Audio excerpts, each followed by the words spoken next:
Hello there. It's been a few weeks of using my Hobonichi products and I'm back with my first impressions. It's been about 30 days. Let's chat. Let's chat about the system. So, the durability, the usability, and the experience with travel so far. The experience, so writing on the Tomo River paper, double spaced versus single spaced, and the Lamy ink. Then we'll talk about something I'm calling the perfect problem. I've mentioned it before. I'm not beholden to doing things a specific way. I'll talk about some of what I've been trying lately. I try out new note taking styles, layouts, tagging, and catalog systems frequently, and it's all dependent on the situation at hand. Let's start with the system. So I've enjoyed the interchangeability of the planner and journals, and I've just returned home from traveling for work.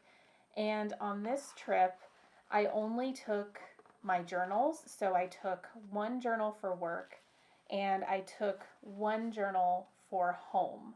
I left the planner home since we're not quite into 25.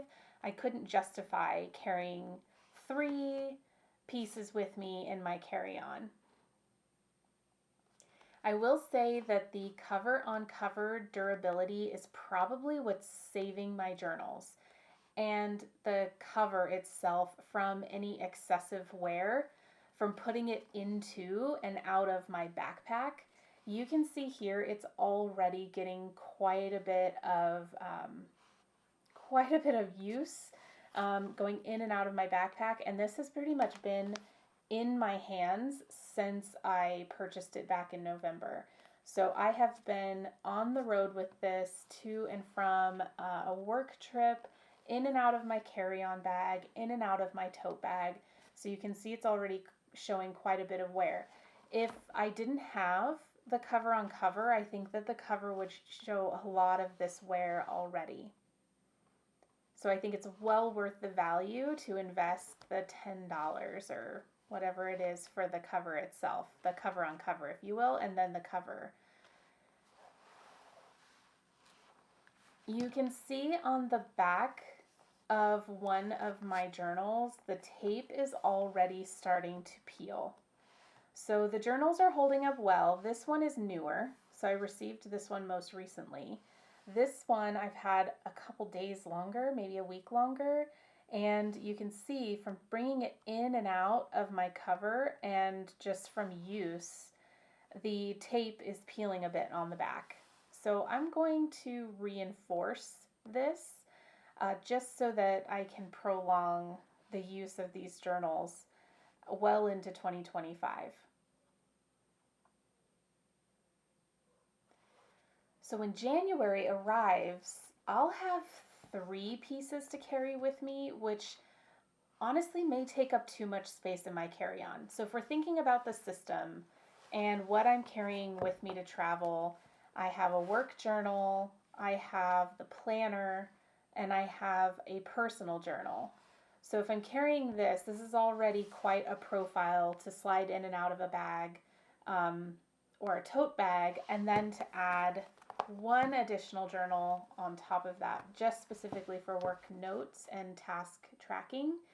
That's a lot to carry. So I'm gonna need to be creative about what it is that I'm carrying with me and when I'm carrying it with me. So that's the system. The experience. Writing on the paper is really everything I'd hoped.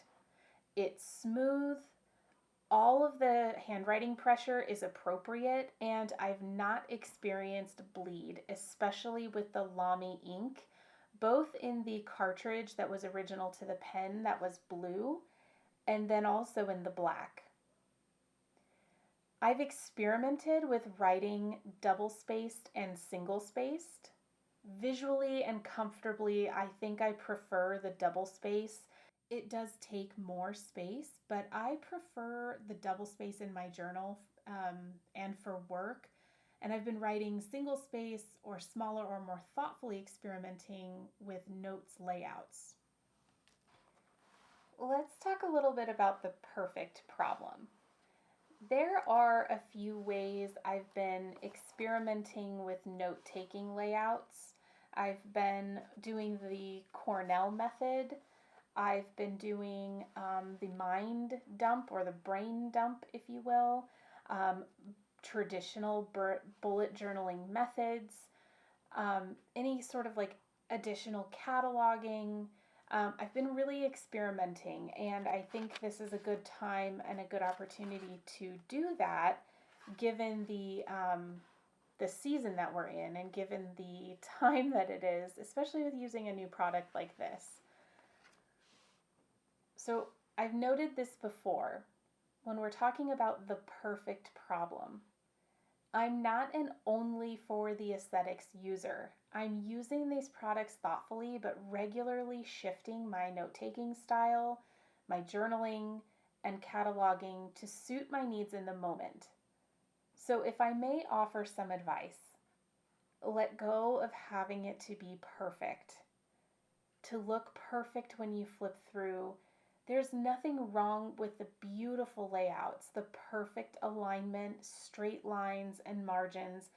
But in my experience, that's not how I'm using these in the moment when I'm flying from place to place, in and out of meetings, from one meeting to the next, even just journaling on my own. Every situation may call for something new.